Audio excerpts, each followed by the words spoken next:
Hello everyone, स्वागत है आपका आपके अपने यूट्यूब चैनल आर के क्लासेस जमुई। आज हम लोग क्लास 10 का जो 15 फरवरी का साइंस का पेपर हुआ है सर, साइंस का पेपर आज हम लोग उसको ऑब्जेक्टिव देने वाले हैं। 80 इसमें क्वेश्चन होगा सर। आप सारे क्वेश्चन को मिलाते जाएंगे। आपके जितने क्वेश्चन आएंगे सर हमको आप ज़रूर कमेंट करके बताएंगे। तो आइए सर वीडियो को स्टार्ट करते हैं। इससे पहले सर अगर आप चैनल पर नए आए होंगे तो प्लीज़ सर चैनल को सब्सक्राइब कर लीजिएगा और बेल आइकन को प्रेस कर लीजिएगा, ताकि जब भी इस तरह का वीडियो पब्लिश हो तो आपके मोबाइल में नोटिफिकेशन सबसे पहले पहुँचे। तो आइए सर देखिए, इसका सेट कोड है आपका क्या, तो ए है आपका। जिस भी सेट कोड हो सर आपका सेम क्वेश्चन रहेगा, ठीक है, क्वेश्चन आपका सेम रहेगा, आप मिलाएंगे। तो आइए सर इसका एक नंबर से चलेंगे हम लोग। नंबर एक है, क्वेश्चन नंबर एक है, किसी गोली दर्पण की फोकस दूरी +20 सेंटीमीटर है, तो यह गोली दर्पण किस प्रकार का है। तो ऑप्शन नंबर बी हो जाएगा सर, उत्तल। उत्तल हो जाएगा, ऑप्शन नंबर 20 का राइट आंसर होगा। नेक्स्ट चलते हैं क्वेश्चन नंबर 2। तो समतल दर्पण द्वारा प्रतिबिंब कैसा होता है, वह काल्पनिक होता है वास्तविक होता है, तो इसका बी नंबर हो जाएगा सर, काल्पनिक आंसर होगा। 3 नंबर में देखेंगे आप, क्वेश्चन नंबर 3 है, निम्नलिखित में से दर्पण सूत्र कौन सा है। कौन है दर्पण सूत्र बताइए, तो प्लस वाला होता है, ऑप्शन नंबर बी हो जाएगा इसका। नेक्स्ट अगला क्वेश्चन नंबर 4 में है, समतल दर्पण द्वारा आवर्धन होता है, तो +1 होता है सर, ये आपका राइट आंसर ए हो जाएगा। नेक्स्ट अगला क्वेश्चन नंबर 5 में है, निम्नलिखित में से किस दर्पण द्वारा किसी वस्तु का आभासी प्रतिबिंब मिल सकता है, तो अवतल दर्पण हो जाएगा, ऑप्शन नंबर सी। नेक्स्ट अगला क्वेश्चन नंबर 6 आकाश का नीला होना किस परिघटना का परिणाम है, तो प्रकीर्णन से होता है सर, ऑप्शन नंबर सी इसका राइट आंसर हो जाएगा। नंबर 7 विरल माध्यम से सघन माध्यम में जाती हुई किरण किस ओर मुड़ती है, तो देखिए विरल से सघन में जाएगा तो अभिलंब की ओर मुड़ जाएगी, तो ऑप्शन नंबर ए इसका राइट आंसर हो जाएगा, अभिलंब की ओर।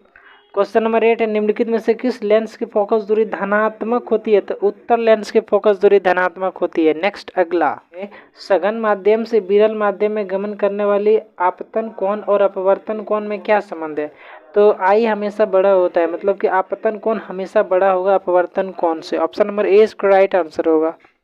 क्वेश्चन नंबर 10, निर्देशांक चिन्ह परिपाटी में सभी दूरियां कहाँ से मापी जाती है, तो ध्रुव से मापी जाती है सर, ध्रुव से मापी जाती है सर, ऑप्शन नंबर बी। ये पोल से हमेशा मापा जाता है, यहाँ से पी पी पी। आइए नेक्स्ट अगला क्वेश्चन नंबर 11। अरे निम्नलिखित में से किस धातु को सोलर सेल निम्नलिखित में से किस धातु से सोलर सेल बना होता है, तो सिलिकॉन होगा sir, silicon, option number B. Question number 12 में लघुपतन के समय परिपथ का प्रतिरोध कम हो जाता है, ऑप्शन नंबर 20 का राइट आंसर होगा।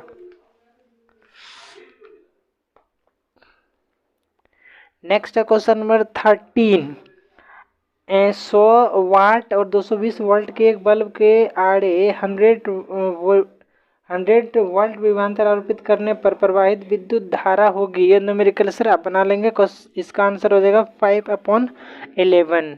क्वेश्चन नंबर 14 है, विद्युत बल्ब का फिलामेंट ये टंगस्टन का बना होता है, इसका संकेत W होता है। अगला, प्रकाश का न्यूनतम तरंग दैर्घ्य कितना होता है, तो 550 होता है सर, 450 से लमसम 720 तक होता है, तो इसके बीच में कौन आ रहा है, तो ऑप्शन नंबर ए इसका राइट आंसर होगा। नेक्स्ट अगला क्वेश्चन नंबर 16, विद्युत प्रतिरोध के कारण चालक में उत्पन्न होता है, प्रतिरोध के कारण पूछ रहा है, तो ये गर्म हो जाएगा सर, ऊष्मीय प्रभाव, ऑप्शन नंबर सी। अगला, सेल का विद्युत वाहक बल है क्या है, तो सेल द्वारा इकाई आवेश पर किया गया कार्य, ऑप्शन नंबर सी इसका राइट आंसर होगा।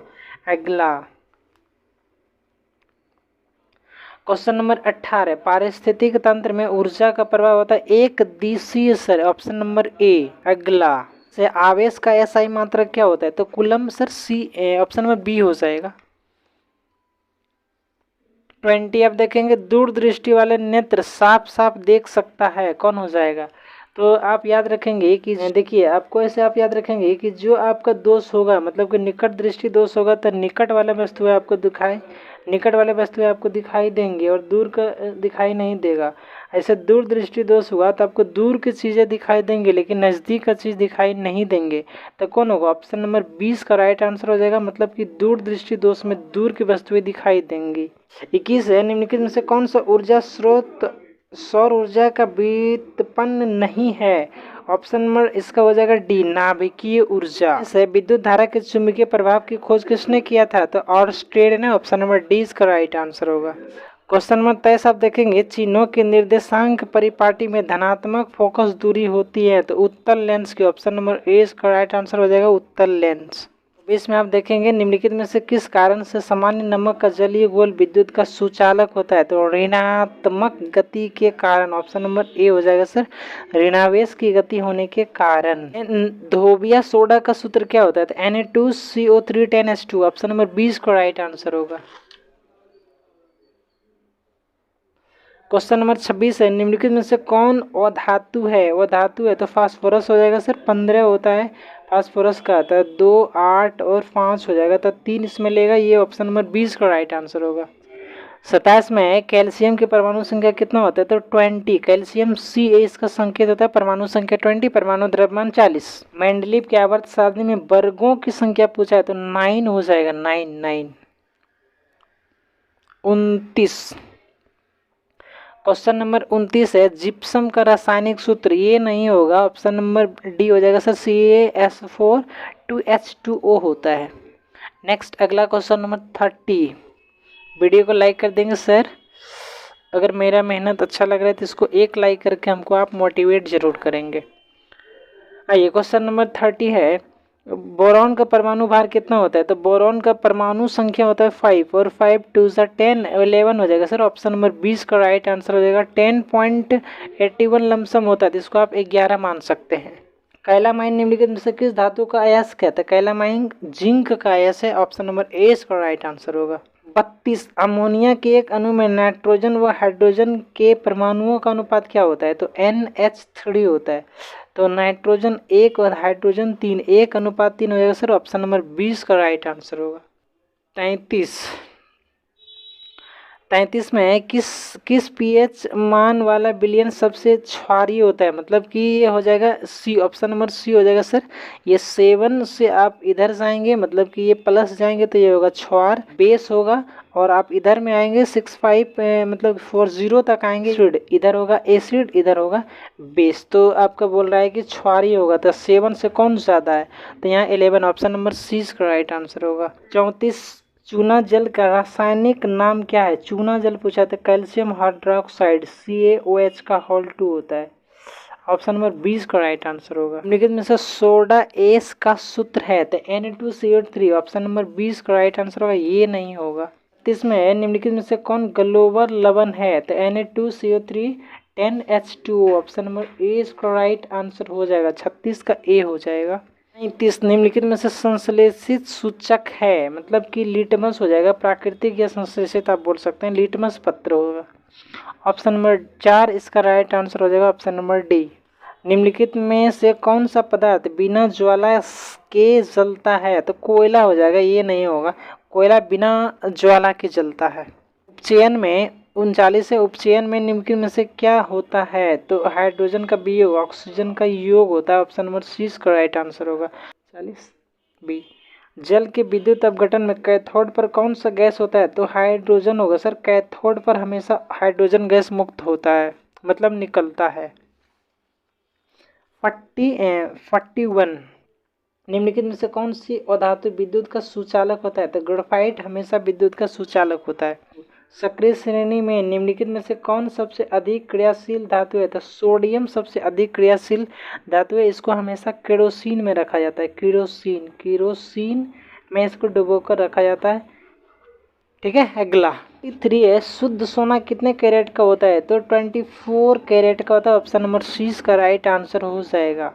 नेक्स्ट अगला 44 निम्नलिखित में से किस धातु को केरोसिन में डुबा कर रखते हैं अभी मैंने आपको बताया सर सोडियम Na को केरोसिन तेल में डुबा कर रखा जाता है क्यों सर तो ये अधिक क्रियाशील होता है इसलिए।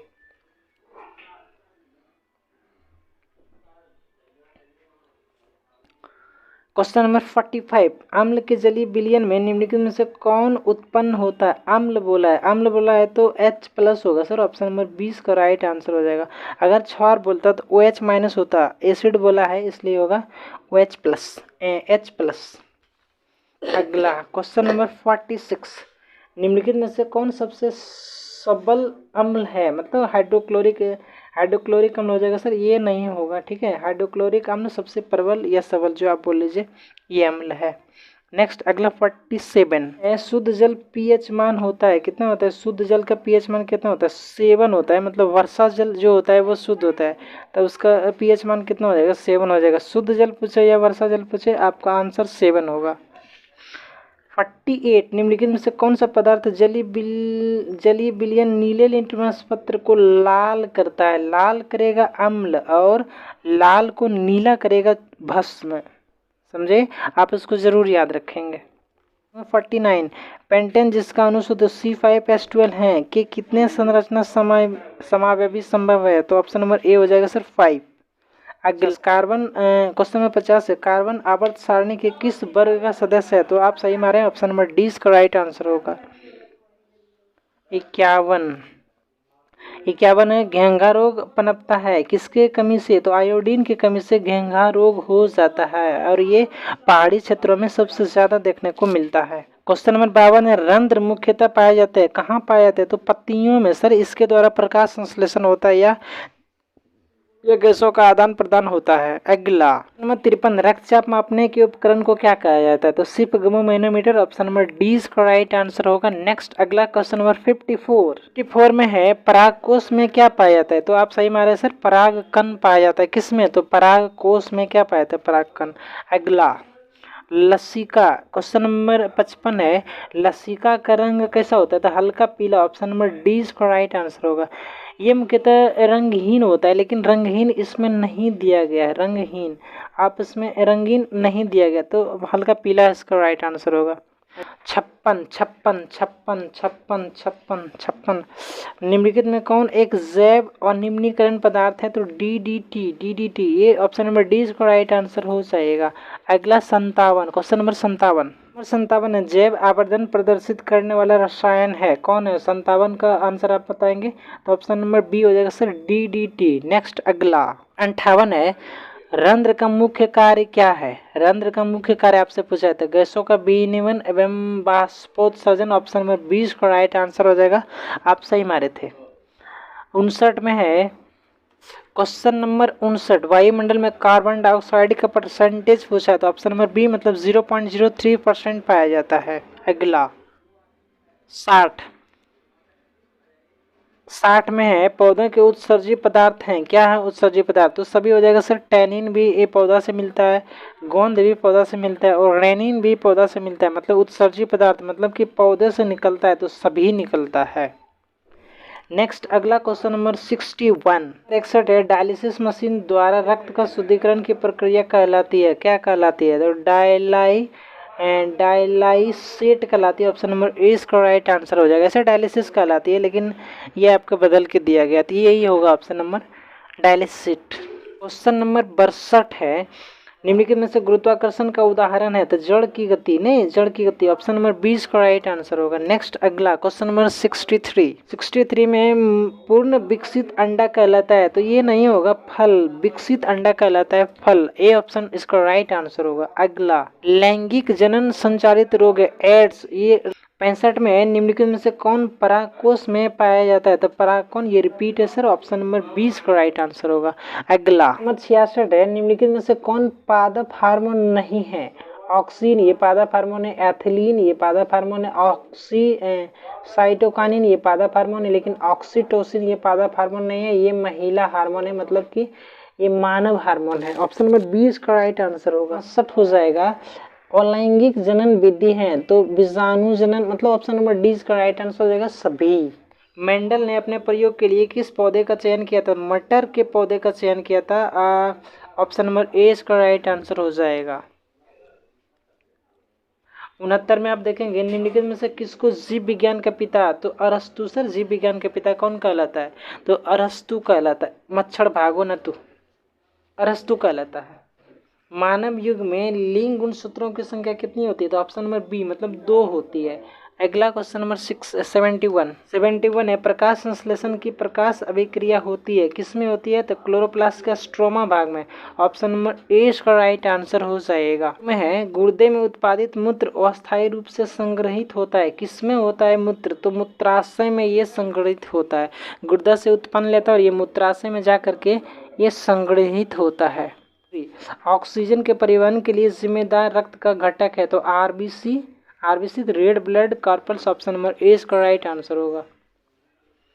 अगला 74, कृत्रिम कृमि रूप परिशेषिका किसका हिस्सा है तो तंत्रिका तंत्र, ऑप्शन नंबर 20 का राइट आंसर हो जाएगा। प्रकाश की ओर 75 में प्रकाश की ओर प्ररोह की गति कहलाती है तो प्रकाशानुवर्तन, ऑप्शन नंबर डी इसका राइट आंसर हो जाएगा।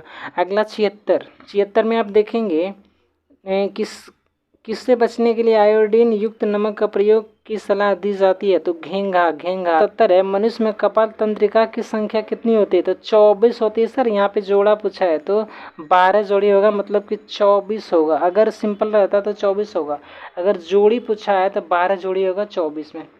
मस्तिष्क का कौन सा भाग गंध पहचानने का केंद्र है तो 78 का आपका हो जाएगा बी, अग्र मस्तिष्क गंध पहचानने का काम करती है, ऑप्शन नंबर 20 का राइट आंसर होगा। अगला क्वेश्चन नंबर 79 में प्रथम मासिक धर्म का प्रकट होना कहलाता है, क्या कहलाता है तो मासिक चक्र कहलाता है, ऑप्शन नंबर सी का राइट आंसर हो जाएगा। अगला और इस वीडियो का लास्ट क्वेश्चन होगा सर 80, निम्नलिखित में से कौन कृत्रिम कायिक प्रवर्धन की एक विधि है तो कलम लगाना, ऑप्शन नंबर ए इसका राइट आंसर हो जाएगा। आप कमेंट करके जरूर बताएंगे सर आपके क्वेश्चन सही हुए हैं। मिलते हैं नेक्स्ट वीडियो में, तब तक के लिए इजाजत दीजिए। Thank you for watching, love you all, बने रहिए मेरे साथ।